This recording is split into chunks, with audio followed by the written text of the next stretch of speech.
Hey guys, welcome back. Andrew here with Ambient Endeavors, and today we're taking a look at the Endorphins and Andrew Huang GHOST Pedal. Now, this came out a year or two ago, and I'm admittedly pretty late to the party on it, but it's a bit serendipitous that we've got the video coming out here because Endorphins is adjusting the price on the GHOST Pedal here and making it a little bit more affordable and approachable for you if you're looking to track one down. So please hit the link in the description below and visit the Endorphins site to get all the information and to order there.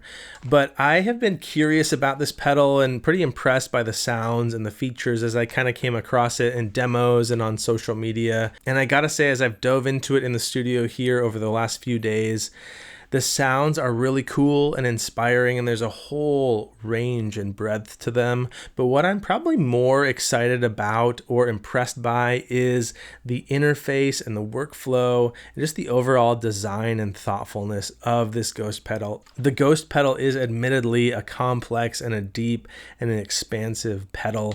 And when I come across that type of pedal, I always get a little bit worried that there's going to be something about the workflow or the design that just is a hindrance or a roadblock for me really wanting to use it and dive into it. But I will say that between the Endorphins team and Andrew Huang, the design approach to this and the final interface that they've got is really quite intuitive and has been pretty fluid in terms of using and finding new sounds and creating different combinations of effects. And so I was really pleasantly surprised and happy about that. We're going to walk through that interface and talk about the controls and the effects that you get in the GHOST pedal. And then I'm going to really lean into the sound samples section for this video to give you a taste of each of the individual sections and compartments of effects that you get with the GHOST pedal. And then at the end of the video, I'm going to share 3 unique sounds that I came across as I was turning knobs, and ones that I think represent a really nice array of sounds and effects that you can get from the GHOST pedal that might not be what you would expect, at least on the surface of this pedal. So we're going to dive into all that, but before we do, if you're new to the channel here, thank you so much for watching. Please hit subscribe and like the video below if you like it so that YouTube can help put these videos in front of your feed in the future. And again, drop a question or comment if you've got them about this pedal or anything you see or hear on the video here, and we'll talk about it below. At its core, the GHOST pedal is a pretty complex and fairly deep stereo multi-effects pedal. You've got stereo ins and outs on the top here, along with MIDI control up there, and then you have on the face of the pedal a series of different effects blocks that you can think of with control over each of those. So from the left side, you have your delay section, which gives you delay time, repeats, and delay mix up here. You move on to a reverb section with reverb and decay. You have a filter section up top here, a distortion section that adds some distortion, saturation, borderline fuzz tones there. You have your overall effects mix here on the end, along with your volume on the top left there. You have an LFO section labeled modulation, which essentially lets you point an LFO towards any or all of the controls on the face of this pedal to add some really, really interesting automation and LFO control to those parameters. You have a section down here that lets you select between the 3 reverb modes on the pedal as well as the 3 filter modes on the pedal. And then you have at the center here a really powerful routing selection menu. So this gives you the option to run in one of 6 routing options that place your distortion, your effect, and your filter at different points in series.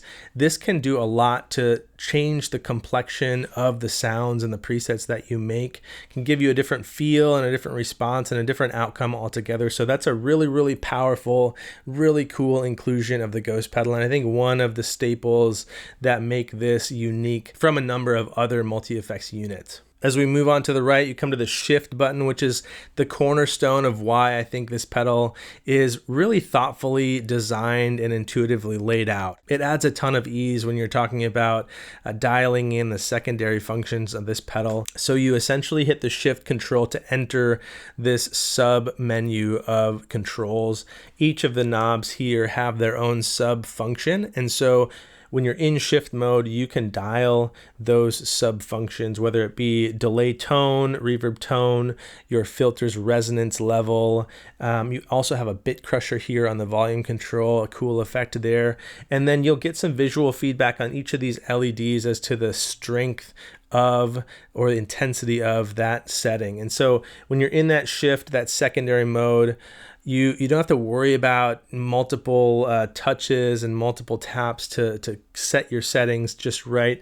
You are essentially in a static secondary mode and can turn those dials however you want, and then simply press shift to exit that menu again. You have on the bottom row here your bypass switch in the middle, a tap tempo control on the left that can also be used for some different functions based on what you're wanting. You can use it to engage a freeze function for some reverb modes. You can add a shimmer effect to one of the reverbs by tapping that. You can configure that all and check the manual for some of the details about that functionality. And then on the right side, you have presets. So you can cycle through a number of onboard presets here, and that just allows you to navigate those presets on the fly a little bit easier. This really isn't meant to be an exhaustive video manual per se. So if you're curious or interested in the minutiae or the details of how this pedal works, either drop a comment below or check out the manual on Endorphins' website, because there's a whole ton of things that you can do kind of under the hood even to expand the possibilities of this pedal. But we're going to focus on the more tangible and sort of more approachable settings and features and sounds in this pedal, with the primary and secondary control sets here on the pedal. And at its core, you basically get a whole host of different experimental effects baked into one. You've got access to a bit crusher, you've got delays and reverbs and filters and that saturation knob, all of which come together in really fun and cool ways and can be manipulated again with that routing mode toggle. So we're going to stop talking now and just dive into some of the sounds, starting with the delay line and the reverb engines, to give you a taste of the range of sounds and textures you can get with both of those effects. Throughout this whole video, I'm playing an Eric Johnson signature Stratocaster right into the Endorphins and Andrew Huang GHOST Pedal, going out in stereo to a Walrus Audio ACS1 Mark II, and that's it. There's no other supplementary effect in the signal chain, so everything you're hearing is coming from this. Let's start with some sounds here from the delay and reverb engines. Check it out.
So as we move away from those more traditional ambient style effects and delay and reverb, we move into this section of the pedal that includes a resonant filter and a distortion circuit. And as much as I love those delays and reverbs and kind of lean into the ambient sounds pretty often, I've been falling in love with this section of the pedal, and I think it's what makes it so magical and so unique and gives it its flavor and its character. The filter is really powerful. You can choose from one of 3 filter modes, whether it be low pass, high pass, band pass, or comb filtering. You can set the resonance again of that filter and give it a really synth-like feel. And then the distortion circuit, I think, is fantastic. I often would stick an overdrive or some textural pedal in front of an ambient multi-effects type thing like this, but I was loving the feel and the sounds that you could get with this distortion control, anywhere from a lighter, almost amp-like, tube-like saturation, all the way up into a biting distortion or a kind of grippy fuzz type texture. And so there's a lot you can do with the tandem of those two, distortion and filter. And then rounding it out, you've got that modulation section, which allows you to pick the shape and the rate of your LFO and assign it to any of the controls on the face of the pedal here, as well as the secondary controls. So you do that by pressing this modulation control, and then whatever knob you dial, that will read sort of the target of your LFO and send that LFO to affect that control. Then you simply back out by pressing the modulation button again. So there's a whole ton of possibilities that you can uncover with that LFO section and modulation control there. We're going to start here by just listening to some of the sounds from the filter and distortion sections of this pedal and get a feel for the range of tones and textures you can get with that, and then get a little bit of a feel for how you can point that LFO at the filter to get some fun dynamic sounds and effects there. Let's check it out.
So that's a brief overview of the effects and the controls and just sort of the functionality of the Ghost Pedal here. And I wanted to end with a few different sounds that I was able to dial up as I was turning knobs and just exploring here in the studio.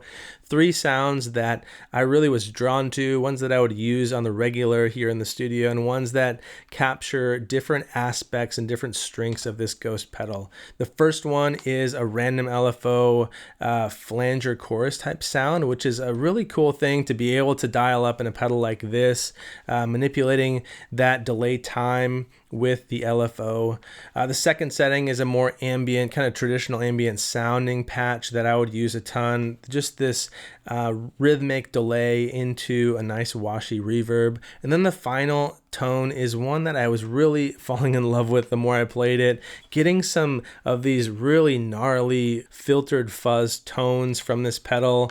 And again, a pleasant surprise to me was that filter and distortion section of this pedal. Makes it really, really unique and powerful and versatile. I kind of assumed this was going to be a mainly ambient leaning workstation, but there's so much more than that you can do with this pedal, and so we'll showcase that in the last sound sample.